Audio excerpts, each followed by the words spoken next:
ఒక అడవిలో ఒక చెట్టుకి చిన్నపాటి గూడు కట్టుకొని అందులో సుమంగళి అనే తల్లి పిచ్చుక, మైనా అనే కూతురు పిచ్చుక ఇద్దరు ఉండేవాళ్ళు. తల్లి పిచ్చుకకి ఆరోగ్యం సరిగా ఉండేది కాదు. ఎప్పుడూ గుండె నొప్పి అంటూ బాధపడుతూ ఉండేది. ఆ నొప్పి రాకుండా ఉండటానికి తరచుగా మందులు వేసుకుంటూ ఉండేది. కూతురు పిచ్చుక తన తల్లి పట్ల చాలా జాగ్రత్తగా శ్రద్ధగా ఉండేది. రోజు ఆహారం తీసుకొచ్చి పెట్టేది. అమ్మా, ఇప్పుడు ఎలా ఉంది గుండె నొప్పి? ప్రేమగా నువ్వు దగ్గరుండి చూసుకుంటున్నావు కదా తల్లి. నాకు ఏ నొప్పి తెలియడం లేదు. నాకు కావాల్సింది నీకు ఏ నొప్పి రాకుండా తెలియకుండా ఉండాలనేనమ్మా. నువ్వు విశ్రాంతి తీసుకో. నేను వెళ్ళి మనకి సరిపడా ఆహారాన్ని తీసుకొని వస్తాను. అలాగే తల్లి, జాగ్రత్త. చీకటి పడే వరకు ఉండకు. ముఖ్యంగా కిరాతకమైన గ్రద్ద కంటిలో పడకుండా, దానికి చిక్కకుండా దిక్కులు చూసుకుంటూ వచ్చే తల్లి. అలాగేనమ్మా అని చెప్పి గూటిలో నుంచి బయటకొచ్చి గూటికి తాళం వేసుకుని ఆహారం కోసం బయలుదేరింది మైనా పిచ్చుక. గూటిలో ఉన్న తల్లి పిచ్చుకకి మందులు వేసుకోవటం వల్ల మత్తుగా అనిపించటంతో నిద్రలో జారుకుంటుంది. కొంత సమయం తర్వాత ఉన్నట్టుండి తల్లి పిచ్చుకకి గుండె నొప్పి మళ్ళీ వస్తుంది. భరించలేకపోతుంది. బాధగా కన్నీళ్లు పెట్టుకుంటూ అతి కష్టం మీద మంచంలో నుంచి లేచి ఆ గూటికి ఉన్న కిటికీ దగ్గరికి వస్తుంది తల్లి పిచ్చుక. నొప్పిని భరిస్తూ బయటకు చూస్తుంది. ఏదైనా పక్షి కనబడితే తన కూతురు పిచ్చుకకి కబురు పంపించాలని చూస్తూ ఉంటుంది. సరిగ్గా అప్పుడే గాల్లో రెక్కలు వాడిస్తూ హుషారుగా వెళ్తున్న మీనా చిలుక కనబడుతుంది. అతి కష్టం మీద ఓపిక తెచ్చుకుంటుంది తల్లి పిచ్చుక. మీనా, ఓసే మీనా, ఇలా రావే. అని కేక వేస్తుంది. ఆ పిలుపులు విని మీనా చిలుక తల్లి పిచ్చుక దగ్గరికి వస్తుంది. ఏంటో చెప్పు పెద్దమ్మా. నాకు బాగా గుండెల్లో నొప్పిగా ఉందే. దారిలో నా కూతురు ఎక్కడైనా కనబడితే నాకు గుండె నొప్పి వచ్చిందని చెప్పవే. సరేలే పెద్దమ్మా అని చెప్పి మైనా చిలుక అక్కడి నుంచి వెళ్ళిపోతుంది. తల్లి పిచ్చుక గుండె నొప్పితో బాధపడుతూ కిటికీ మీద నుంచి కింద పడుతుంది. దారిలో మీనా చిలుకకి మైనా పిచ్చుక కనబడుతుంది. కానీ తన తల్లి పిచ్చుకకి వచ్చిన గుండె నొప్పి గురించి చెప్పదు. చూసి చూడనట్టుగా వెళ్ళిపోతుంది. కూతురు పిచ్చుక గూటికి వచ్చి చూసేసరికి తన తల్లి కిటికీ దగ్గర కింద పడి నొప్పి నొప్పి అంటూ బాధపడుతూ ఉండటం కనబడుతుంది. కంగారు పడుతూ ఆలస్యం చేయకుండా తల్లి పిచ్చుకని తీసుకొని పిచ్చుక ప్రకృతి వైద్యశాల దగ్గరికి బయలుదేరుతుంది. మైనా, గుండెల్లో నొప్పి ఎక్కువగా వస్తుంది. ఒక చెట్టు దగ్గర కాసేపు విశ్రాంతి తీసుకుందాం తల్లి అని బాధపడుతూ చెప్పగానే కూతురు పిచ్చుక తల్లి పిచ్చుకని జాగ్రత్తగా పట్టుకొని ఒక చెట్టు కొమ్మ మీదకి తీసుకొస్తుంది. ఆ కొమ్మ మీద కూర్చోబెడుతుంది. అమ్మా, నీకేం కాదు, ధైర్యంగా ఉండు. నేనున్నాను కదా. కొంచెం విశ్రాంతి తీసుకుంటే గుండె నొప్పి తగ్గుతుందమ్మా. ఆ తర్వాత మనం మళ్ళీ నెమ్మదిగా వెళ్ళొచ్చు. హాస్పిటల్ కూడా ఎంతో దూరం లేదమ్మా, చాలా దగ్గరికే వచ్చేసాం. గుండెల్లో నొప్పి ఎక్కువగా వస్తుంది తల్లి. నీళ్ళు కావాలి. దాహంగా ఉంది.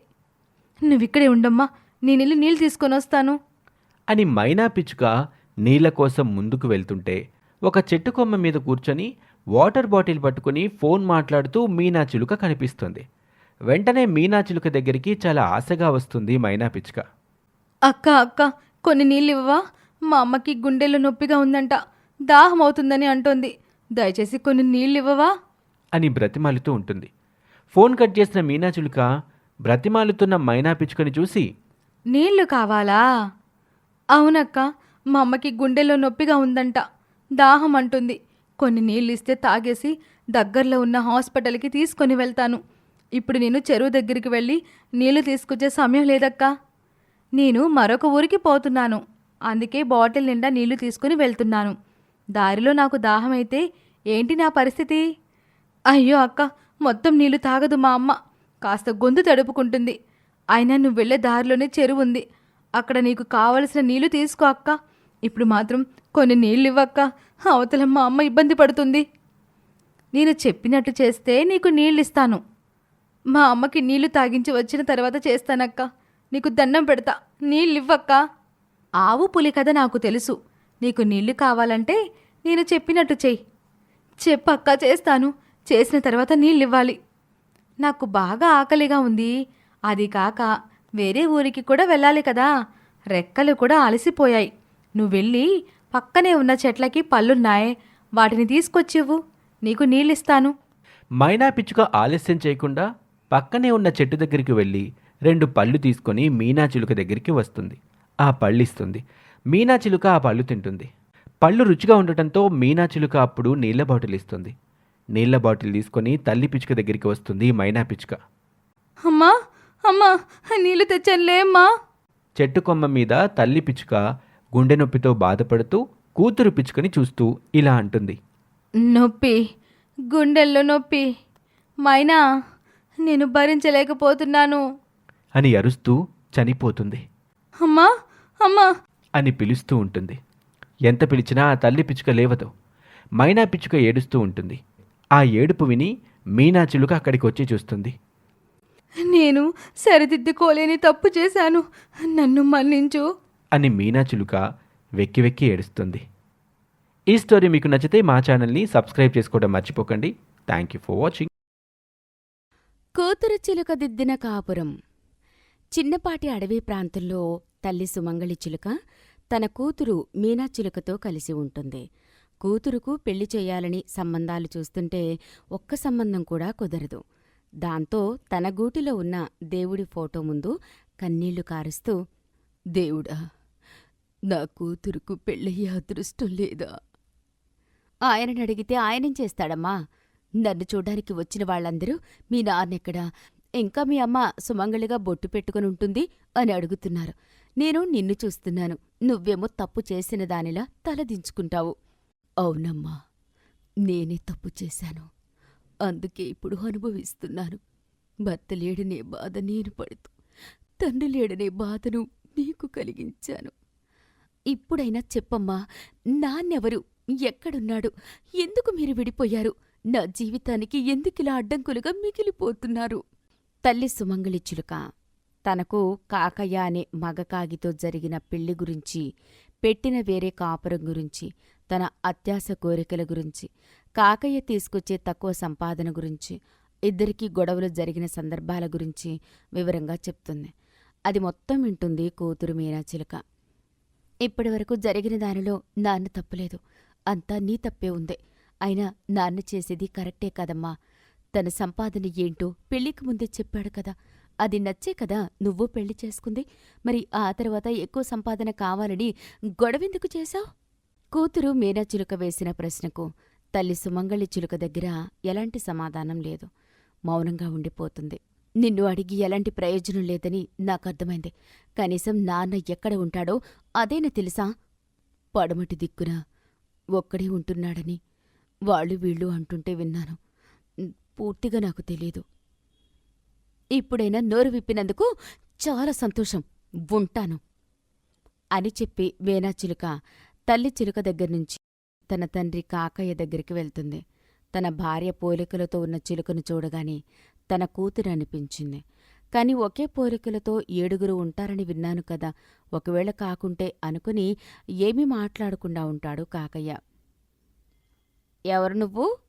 ఇటువైపొచ్చావ్? ఇది చాలా ప్రమాదకరమైన చోటు. ఇక్కడ భయంకరమైన గ్రద్దలు తిరుగుతుంటాయి. ఇక్కడికి మా నాన్నను వెతుక్కుంటూ వచ్చానండి. మా నాన్నను చూశారా మీరు? ఎవరమ్మా మీ నాన్న? ఏం పేరు? ఇక్కడెందుకుంటాడు? మా అమ్మ నాన్న చిన్నప్పుడే గొడవపడి విడిపోయారు. అప్పట్నుంచి మా నాన్న నన్ను చూడ్డానికి కూడా రాలేదు. మా అమ్మ మీద కోపం ఉంటే నేనేం చేశాను చెప్పండి? కాకయ్య ఆ మాట విని ఏమీ మాట్లాడకుండా మౌనంగా కన్నీళ్లు కారుస్తూ ఉంటుంది. మీరు చెప్పండి, మిమ్మల్ని చూస్తుంటే మా నాన్నగారి వయసుంటుంది. మీరైనా చెప్పండి, కూతుర్ని చూడకుండా ఏ తండ్రైనా ఉండగలడా? అంతెందుకు మీరుంటారా చెప్పండి?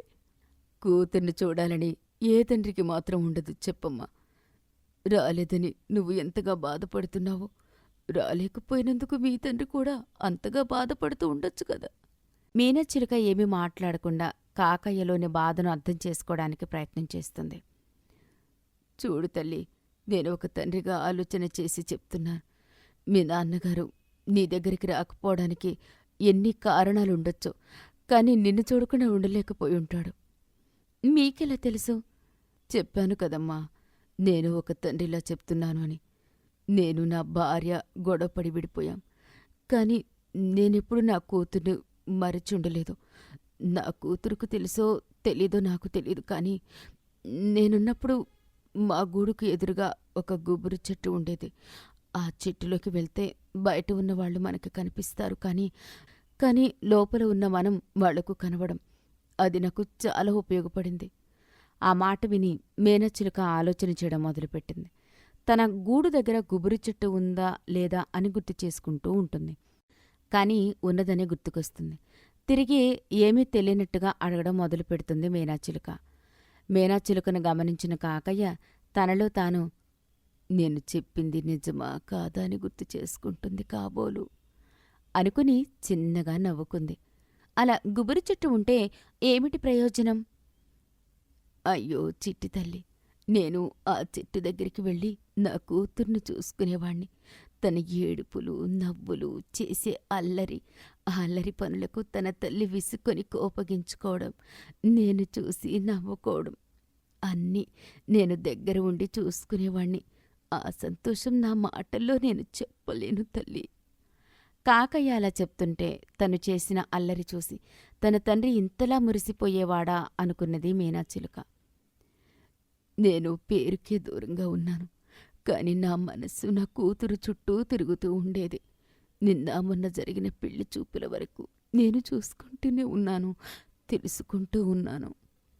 తన తండ్రి తన మీద చూపించిన ప్రేమను చెప్తుంటే మీనా సంతోషంతో ఏడవడం మొదలుపెట్టింది. ఉండబట్టలేక, నాన్న, నేనే నీ కూతురు మీనా చిలుకను. నువ్వు చెప్తున్నది మన కథే నాన్న. నాకు తెలుసు తల్లి, మీ అమ్మ పోలికలతో ఉన్న నిన్ను పోల్చుకోలేనా? చెప్పు తల్లి. నిన్ను చూడగానే నా మనసు ఎంతగా సంతోషపడిందో నేను మాటల్లో చెప్పలేను తల్లి. నా మీద ఇంత ప్రేమ ఉన్నప్పుడు అమ్మ దగ్గరికి రావచ్చు కదా నాన్న. రావాలని నాకు కూడా ఉంది తల్లి. నీకు కూడా పెళ్లి చేస్తే నా బాధ్యత తీరిపోతుంది. ముసలితనం మీద పడుతున్న కొద్దీ మనసు, శరీరం తోడు కోసం ఆరాటపడుతున్నాయి. మీ అమ్మ నన్ను మన్నించినా మన్నించకపోయినా నేనొస్తాను తల్లి అని చెప్పి తన కూతుర్ని తీసుకుని తన భార్య సుమంగళి చిలుక దగ్గరికి వస్తాడు. సుమంగళి చిలుక ఏడుస్తూ, నన్ను మన్నించండి అని కాకయ్యను వేడుకుంటుంది. కాకయ్య మన్నిస్తాడు. ఇద్దరూ కలిసిపోతారు. అలా రోజులు గడిచిపోతాయి. మీనచిలుకకు మంచి సంబంధం చూసి పెళ్లి చేస్తారు.